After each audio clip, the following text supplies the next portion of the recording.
बिस्मिल्लाहिर्रहमानिर्रहीम। खालिक़ अर्ज़ व समा के इज़्ज़त, अज़मत और बढ़ाई वाले नाम से अपनी बात का आगाज़ करना चाहता हूँ, जिसके कब्ज़ाए कुदरत में हम सब की जान है। करोड़ों दुरूद व सलाम हुज़ूर सरवर कायनात की ज़ात अक़दस पर, जो वजाए तख़लीक़ कायनात हैं। इस्लामाबाद टुडे के डिजिटल चैनल से मैं हूँ आपका होस्ट सरदार शौकत महमूद। नाज़रीन, आज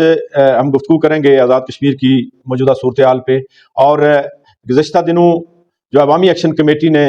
आज़ाद कश्मीर के अंदर एक मुतनाज़ा तरीन सदारती आर्डीनेंस, जिसमें लोगों के बुनियादी इज़हार के हक़ और इज्तिमा के हक़ को हक़ से महरूम करके तो एक ऐसा आर्डीनेंस जारी कर दिया था,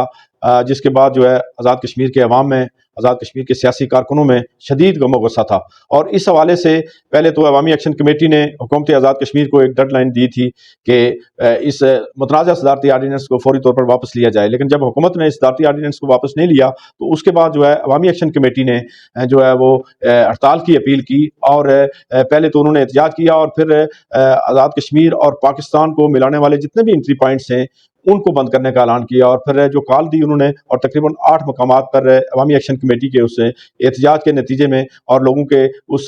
जो मार्च था उसके नतीजे में उन 8 मकामात पे उनको बंद कर दिया गया। और एक वक्त तक जो है ना वो पाकिस्तान और आज़ाद कश्मीर का राब्ता मुकम्मल तौर पर मुनक़ती हो गया था। मैं इसकी ज़रा आपको बैकग्राउंड बताना चाहता हूँ कि अवामी एक्शन कमेटी जो आज़ाद कश्मीर के अंदर गुज़िश्ता 2-3 सालों से एक्टिविटीज़ कर रही है, इसकी बुनियादी वजूहात क्या हैं, और आज़ाद कश्मीर का इस वक्त जो मौजूदा सियासी ढांचा है वो अवाम को रिलीफ मुहैया करने में किस हद तक जो है वो नाकाम रहा है। और जो आज़ाद कश्मीर के मुख्तलिफ हलकों से कामयाब होने वाले मेंबरान असम्बली हैं, जो मुख्तलिफ अदवार में मुंतखब होकर आज़ाद जम्मू कश्मीर असम्बली में आते रहे, फिर वज़ीर भी बनते रहे, और उनका आम आवाम के हवाले से क्या रवैया रहा, और उन पर ट्रस्ट जो है वो लोगों का क्यों ख़त्म हुआ, इसकी बैकग्राउंड में मैं जा रहा हूँ। और नाज़रीन, जो है वो आज़ाद कश्मीर चूँकि बहुत छोटा सा खित्ता है, 4500 मरबा मील है, और तकरीबन इसके 10 अज़ला हैं, जो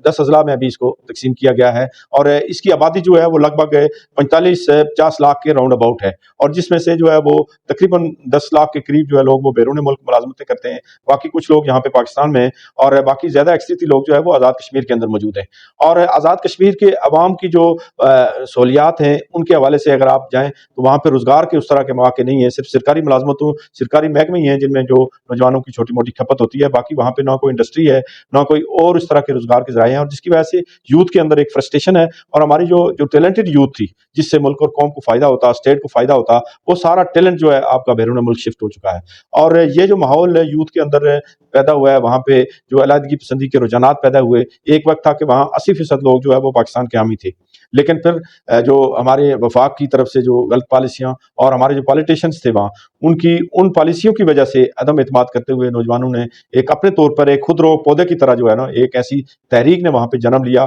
कि जिसमें फिर ताजरान, ट्रेडर्स, तुलबा, यूथ के लोग, और फिर मुख्तलिफ पोलिटिकल पार्टीज़ के लोग, जिसमें प्रो पाकिस्तान पोलिटिकल पार्टीज़ भी शामिल हैं, और फिर जो नेशनलिस्ट वहाँ पे दर्जन भर तंजीमें हैं, उनके लोग मिल के तो उन्होंने एक अवामी एक्शन कमेटी कायम करके तो उसके प्लेटफॉर्म से एक जदोजहद की। और आपको याद होगा कि इसी साल के अवाइल में एक तहरीक का वहाँ पे आगाज़ किया गया था। एक तहरीक के नतीजे में वहाँ पे जो है वहाँ पे आज़ाद कश्मीर के अवाम को आटे पे सब्सिडी मिली थी, और बिजली के निर्खों में कमी लाई गई थी पैदावारी लाकत के एतबार से। और उस वक्त तो सूरत हाल ज़रा डिफरेंट थी, चूँकि वहाँ जो उस वक्त तहरीक चल रही थी आटे पे सब्सिडी के हवाले से, बिजली के निर्खों में कमी के हवाले से, उसमें फाइनेंस इन्वॉल्व थी। और उसमें बराह रास्त चूँकि जब तक वफाक इंटरवीन ना करता उस वक्त तक वो मसाइल हल नहीं हो सकते थे। तो इसी हवाले से जब वहाँ पे तहरीक चली तो वफाक ने वहाँ पे इंटरवीन किया, और वज़ीर-ए-आज़म शहबाज शरीफ ने 23 अरब रुपए की जो है खतीर रकम जो है वो सब्सिडी के हवाले से वहाँ की आज़ाद कश्मीर की हुकूमत को रिलीज़ की, और जिसके नतीजे में वहाँ के अवाम को जो है आटे पे भी सब्सिडी मिली, और इसी तरह बिजली के जो पर यूनिट जो निर्ख थे उसमें भी कमी आई, और 3 रुपए फी यूनिट के हिसाब से वहाँ के लोगों को रिलीफ दिया गया। तो इस हवाले से वो तो सूरत हाल ज़रा डिफरेंट थी। लेकिन अभी जो सदारती आर्डीनेंस यहाँ पे जारी किया गया आज़ाद कश्मीर हुकूमत की तरफ से, और उसमें बाकायदा तौर पर जो है आज़ाद कश्मीर की जो पार्लियामेंट के 28 अरकान हैं उनके वहाँ पे दस्तखत की मौजूद हैं, और उन्होंने रिकमेंडेशन भेजी सदर आज़ाद कश्मीर को सदारती आर्डीनेंस के लिए। और उसके नतीजे में सदर आज़ाद कश्मीर ने जो है वो एक मुतनाज़ा तरीन آرڈیننس جاری کیا، اور جس کے نتیجے میں اس تحریک نے اور عوامی ایکشن کمیٹی نے دوبارہ کال دی اس متنازع صدارتی آرڈیننس کے خاتمے کے لیے۔ اس کے بعد جو آزاد کشمیر کے اندر جو صورتحال پیدا ہو گئی ہے اور جو عدم اعتماد کی کیفیت جو ہے جو پہلے سے الیکٹڈ نمائندوں پہ تھی، وہ اس کا رجحان اب اور زیادہ بڑھ گیا ہے، اور جو یوتھ کے اندر وہاں پہ فرسٹریشن ہے، خواہ اس کا تعلق پرو پاکستان پولیٹیکل پارٹیز سے ہو یا نیشنلسٹ تنظیموں سے ہو، سول سوسائٹی سے ہو، یا پھر وہاں کی جو ٹریڈ یونینز ہیں، انجمن تاجران ہیں، ان سے ہو، ہر ایک جو ہے وہاں ریاست کا شہری جو ہے وہ بے چین ہے۔ اس کی بنیادی وجہ یہی ہے کہ جو وفاق کی پالیسیز رہی ہیں یہاں پہ، اور مختلف اوقات کے اندر خواہ وہ ڈکٹیٹرز کی حکومت ہو یا پولیٹیکل حکومت ہو، اس دورانیے میں جو مسئلہ کشمیر کے حوالے سے جو غفلت برتی گئی، اور خاص طور پر جنرل مشرف کے زمانے میں جب ادھر تم ادھر ہم کا نعرہ لگایا، اور یہی اسٹیٹس جو موجودہ چل رہا ہے اس کو برقرار رکھنے کے لیے جب ہندوستان سے بات کی گئی، اور پھر کشمیری لیڈروں کی ایک کانفرنس بلا کے، تو اس میں کشمیریوں کو یہ کہا گیا کہ جی یہ ہم مسئلہ کشمیر کا حل کرنا چاہتے ہیں، اور جس پر اس وقت کے صدر جو ہے جنرل ریٹائرڈ سردار انور خان، جموں کشمیر پیپلز پارٹی کے سربراہ سردار خالد ابراہیم، اور اسی طرح جو اس وقت کی جماعت اسلامی کے امیر ہیں سردار اعجاز افضل خان، انہوں نے کنٹراڈکٹ کیا تھا، انہوں نے اختلاف کیا تھا، انہوں نے کہا تھا کہ جی یہ جو آپ کرنے جا رہے ہیں اس کو نہ کشمیری تسلیم کریں گے نہ ہم تسلیم کریں گے۔ اور اس کی اگر آپ بیک گراؤنڈ میں جائیں، جو اس وقت جو احتجاج ہو رہا ہے، کیونکہ یہ پنچ کی سرزمین جو ہے یہ مزاحمت کاروں کی سرزمین ہے، یہ سرفروشوں کی سرزمین ہے، یہ بہادروں کی سرزمین ہے، اور جو بھی تحریک اٹھی ہے اس سے قبل، اگر آپ 1832 کا وہ واقعہ دیکھیں جس میں نواب سبز علی خان، ملی خان کی زندہ کھالیں کھینچی گئی اور انہوں نے ڈوگرے کے سامنے سر خم تسلیم کرنے سے انکار کر دیا، یہ وہی سرزمین ہے جہاں سے اس تحریک کا آغاز ہوا۔ اور آج جو تحریک یہ پورے آزاد کشمیر کے اندر پھیلی ہوئی ہے، اس کی بنیادی وجہ بھی یہی ہے کہ جو 4,500 مربع میل کا علاقہ جو ہمارے بزرگوں نے اس وقت 1947 میں خود لاٹھیوں کلاڑیوں سے لڑ کے ڈوگرا سامراج سے آزاد کرایا تھا، یہ وہ خطہ ہے اس پہ، اور اس میں ہمارے پٹھان بھائیوں نے بھی ہماری مدد کی تھی۔ اسی طرح جو ہے وہ اس میں تمام قبائل کے لوگ شامل تھے، لیکن پنچ کی جو سرزمین ہے جس میں اس وقت باغ بھی شامل تھا، سنوتی بھی شامل تھی، حویلی بھی شامل تھی، اور اس میں سارے قبائل شامل تھے، ان سب نے مل کے تو پھر اس خطے کو جو ہے وہ آزاد کرایا۔ تو اس حوالے سے میں یہ سمجھتا ہوں کہ اس خطے کی انتہائی ایک جغرافیکلی بھی امپورٹنس ہے، اور دوسرا جو ہے وہ مزاحمت کے حوالے سے، اور پھر اگر ان لوگوں کا آپ جذباتی کیفیت دیکھیں تو ان کا ایک جذباتی لگاؤ تھا مسئلہ کشمیر کے حوالے سے، پاکستان کے ساتھ بھی ان کا جذباتی لگاؤ تھا، لیکن وقتاً فوقتاً جو حکومتوں کی غلطیوں کی وجہ سے اس وقت جو ہے وہ پاکستان کی حمایت میں وہاں پہ خطرناک حد تک کمی آئی ہے۔ اور اس کی بنیادی وجہ میں سمجھتا ہوں کہ جو ہمارے پاکستان کے یہاں کے حکمران ہیں ان کی ان غلط پالیسیوں کی وجہ سے، پہلے تو جنرل مشرف نے وہاں پہ جو ملیٹنسی تھی اس کو وڈرا کرنے کے حوالے سے، اور پھر خاص طور پر وہاں پہ ایک ہندوستان جو ہے وہ انگیج تھا، اس کو کشمیریوں نے انگیج کیا ہوا تھا، اس کو آپ نے ریلیف دیا۔ پھر جنرل باجوہ صاحب کے دور میں جو ہے انہوں نے جو یہاں پہ صحافیوں کو بلا کے اور بریفنگ دی، اور پھر ہندوستان کے ساتھ جو ان کے اندروں نے خانہ اس وقت کی سیاسی جو حکومت تھی اس کو بھی بائی پاس کر کے ان کے جو معاملات چلتے رہے، اس کے بعد جو وہاں پہ جو کیفیت پیدا ہوئی آزاد کشمیر کے اندر، اور جو عدم اعتماد کی کیفیت پیدا ہوئی، اور جو ایک نفرت کا بیج وہاں پہ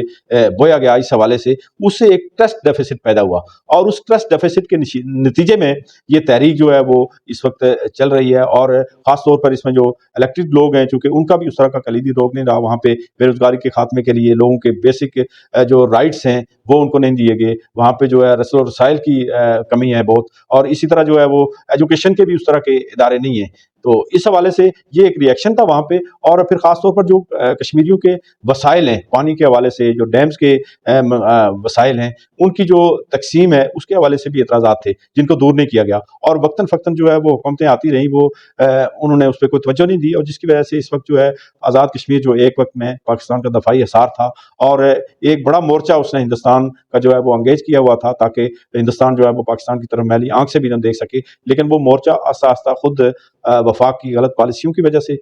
جو ہے وہ کمزور ہوتا جا رہا ہے۔ اور میں یہ سمجھتا ہوں کہ اس وقت جو ہے جو آزاد کشمیر کے اندر جو کیفیت پیدا ہو چکی ہے اس کا فوری طور پر تدارک ضروری ہے۔ ایک تو وہاں کے عوام کو فوری طور پر جو ہے بنیادی سہولتیں ان کو مہیا ہونی چاہیے، اور جو ڈیمز کی رائلٹی ہے وہ بھی ان کو دی جانی چاہیے، اور پھر چونکہ وہاں پہ انڈسٹری کوئی نہیں ہے، بے روزگاری کا ایک وہاں پہ ایک سمندر آپ یہ کہہ سکتے ہیں کہ نوجوانوں کا ایک بہت بڑی تعداد ہے جو سال ہر سال یونیورسٹیوں سے فارغ ہوتے ہیں، تو ان کے لیے کوئی روزگار کے وہاں پہ ذرائع نہیں ہے، اور جب ان کو روزگار کے ذرائع نہیں ملتے تو ان کی جو ایکٹیویٹیز ہیں ان کے ذہن میں ایک انتقامی سوچ پیدا ہوتی ہے کہ یہ اسٹیٹ ہمیں جو ہے وہ روزگار بھی نہیں دے رہی ہے، ہمارے مسائل بھی حل نہیں کر رہی ہے، تو اس کا ایک وہ ریئیکشن کرتے ہیں۔ تو اس حوالے سے وہاں پہ جو مومنٹ اس وقت چلی ہوئی ہے، اب اس مومنٹ کو میرا خیال ہے रोकना बहुत मुश्किल काम है। और देख लिया खुद, अलबत्ता इस दफ़ा जो पिछली दफ़ा जो रेंजर्स को वहाँ पे बुलाया गया था उसकी वजह से काफ़ी जो है वो पाकिस्तान का इमेज ख़राब हुआ था। और हिंदुस्तान को एक वीडियो मिल गई थी कि हिंदुस्तान की जिस तरह मज़ालिम थे पहले वहाँ पे मकबूजा रियासत जम्मू कश्मीर के अंदर, इसी तरह का उनको एक बहाना मिल गया था हिंदुस्तान को भी। और मैं समझता हूँ कि उस वक्त रेंजर को बुला के तो वो पाकिस्तान के काज को भी नुकसान पहुँचाया गया, कश्मीर काज को भी नुकसान पहुँचाया गया। और इस दफ़ा इन्होंने जो अभी जो मार्च हुआ है इसमें इन्होंने अकलमंदी की है। और फिर खास तौर पर जो वज़ीर दाखिला मोहसिन नकवी हैं, उनका भी जो पीटीआई के जो धरना था, जो इस्लामाबाद की तरफ उनका मार्च था, उसके दौरान जो है उन्होंने जो स्टेटमेंट जारी की थी कि जी आज़ाद कश्मीर के लोगों का जो है पाकिस्तान का वो हिस्सा नहीं है, तो लिहाजा अगर वो आएंगे यहाँ पे एहतजाज में, इमरान खान के एहतजाज में, तो उनके खिलाफ दहशतगर्दी के पर्चे लगेंगे। इससे भी एक जो मैसेज गया है कश्मीरियों का, वो मैं समझता हूँ कि उससे पाकिस्तानियों को वहाँ पे नुकसान पहुंचा। तो वक्तन फ़क्तन जो है हमारे नाक़िबत अंदेश हुक्मरान जो पाकिस्तान के हैं, वो जिस तरह से आज़ाद कश्मीर के खित्ते को ट्रीट कर रहे हैं, मैं समझता हूँ कि ये जो पॉलिसी है इस पे फौरी तौर पर नज़रसानी करनी चाहिए। और वहाँ की जो यूथ है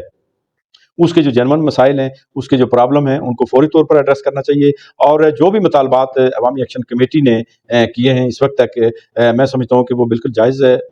मुतालबात हैं सारे, उनको फौरी तौर पर इम्प्लीमेंट करना चाहिए। और ये जो हालात अभी पैदा हुए हैं, मैं समझता हूँ कि इसमें अनवार हुकूमत की भी गफलत है, उनकी नाअहली है। क्योंकि ये जो एहतियात की कॉल दी गई थी, इससे पहले जो है चूँकि ये हुकूमत के अपने वसाइल थे, इसमें पाकिस्तान की हुकूमत का कोई अमल दखल नहीं था बज़ाहिर। लेकिन ये है कि ये तो खुद इख्तियार था आज़ाद कश्मीर हुकूमत का। ये सदारती ऑर्डिनेंस अगर ये विड्रॉ कर लेते, बाकी जो उनके साथ मामला तय किए हुए थे उन पे अगर इम्प्लीमेंटेशन होता था, तो इतनी बड़ी ये मार्च ना होती और ये पाकिस्तान के और आज़ाद कश्मीर को मिलाने वाले जो एंट्री पॉइंट्स हैं ये बंद ना होते। तो इस मौका पर मैं यही कहना चाहता हूँ पाकिस्तान की मुक़्तदिर कुफ्तों को कि खुदारा आज़ाद कश्मीर जो है वो आपका एक महफूज मोर्चा था, एक दफ़ाई असार था, जिसने हिंदुस्तान की जो है वो 8 लाख फौज को एंगेज किया हुआ था। इसी तरह मकबूजा रियासत जम्मू कश्मीर के अंदर जो आज़ादी की तहरीक वहाँ पे चल रही थी, 2 लाख से ज़ायद लोग जो है अपनी जानों की कुर्बानी दे चुके हैं। और उनकी आज़ादी के हवाले से जो है हमें वाज़ेह और दो टोक मौक़िफ़ और जो अवाम पैदा हुआ है जनरल बाजवा की पॉलिसी की बाद, उसके बाद चूँकि एक बड़ा ट्रस्ट था ख़ास तौर पर पाकिस्तान की फ़ौज के हवाले से कश्मीरियों के अंदर, और फ़ौज पे बड़ा एतमाद था लोग। और मकबूजा रियासत जम्मू कश्मीर के अंदर भी जो है हमारी माएँ बहनें बेटियाँ सुबह उठ के देखती थी कि शायद पाकिस्तान की फ़ौज आके हमें आज़ाद कराएगी। और यही कैफियत आज़ाद कश्मीर के अंदर भी थी कि फ़ौज पे एक बड़ा ट्रस्ट था। लेकिन जब फ़ौजी सरबराहान की तरफ से जो माजी के सिपह सलार रहे हैं, उनकी तरफ से जब वो जो भारत के साथ जो मसला कश्मीर को ख़त्म करने के हवाले से जो बातचीत चलती रही, और उसकी जो हक़ाइक़ जो सामने आ रहे हैं, उसकी वजह से एक गलतफ़हमी पैदा हुई। और फिर उसकी वजह से यूथ के अंदर एक रिएक्शन पैदा हुआ। और उस रिएक्शन के नतीजे में जो है वो पाकिस्तानियत को वहाँ पे जो नुकसान पहुँचा है, मैं समझता हूँ कि इन सारी बातों को एसआरएनओ जायज़ा लेना चाहिए। और जो फ़ौज है, पाकिस्तान की फ़ौज है, दफ़ाई इदारा है, मैं समझता हूँ कि पाकिस्तान चूँकि एक सिक्योरिटी स्टेट है, हम फ़ौज के मुखालिफ नहीं है, फ़ौज को मजबूत होना चाहिए। और चूँकि पाकिस्तान जो है चारों तरफ से मुखालिफिन ने पाकिस्तान को घेरा हुआ है। बलूचिस्तान की सूरत हाल आपके सामने है, वहाँ अलादगी पसंदी के रुझानात पनप रहे हैं। इसी तरह केपी को भी अभी आपने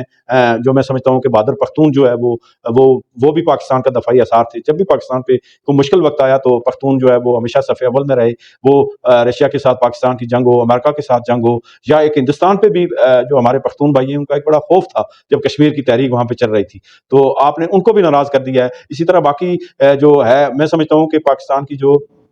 दफ़ाई इदारे हैं उनको आइन के मुताबिक अपना रोल अदा करना चाहिए। और जहाँ कहीं देखें कि मुफाद जो मुल्क का मुफाद है, मुल्क का इंटरेस्ट है, वहाँ ख़तरा है मुल्क को, तो वहाँ ज़रूर वो इंटरवीन करें। लेकिन जो सियासी मामलात में उनकी मदाखलत हो रही है, और जिस तरह वह किसी एक पॉलिटिकल पार्टी के साथ ब्रैकेट हो रहे हैं, उसमें मैं समझता हूँ कि पाकिस्तान का मजमूई तौर पर नुकसान हो रहा है, हमारी फ़ौज का नुकसान हो रहा है। और मैं समझता हूँ कि पाकिस्तान है तो फ़ौज भी है, सियासी जमातें भी हैं, और अगर पाकिस्तान को खुदा न खास्ता कोई नुकसान पहुंच जाए तो फिर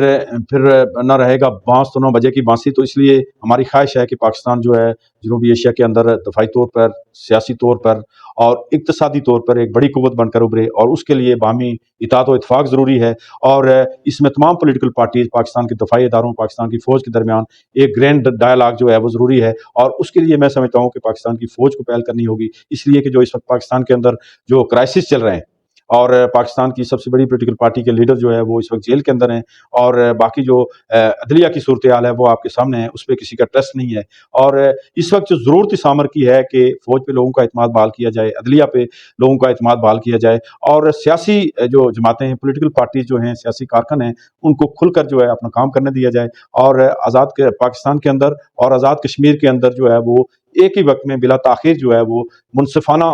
اور آزادانہ الیکشن کروائے جائیں تاکہ لوگ اپنے نمائندے خود چن سکیں. وہ جس پارٹی کو اور جس بھی شخص کو ووٹ دیں گے وہ ان کا فیصلہ ہوگا. اور اس حوالے سے میں سمجھتا ہوں کہ اگر ہمارے ادارے اپنا کردار ادا کریں، اپنی اپنی پوزیشن پہ واپس چلے جائیں تو پاکستان دفاعی طور پر، اقتصادی طور پر اور معاشی طور پر اور جغرافیکلی ایک ناقابل تسخیر قوت بن سکتا ہے. اس وقت تک اپنے ہوسٹ سردار شوکت محمود کو دیجیے اجازت. اللہ نگہبان.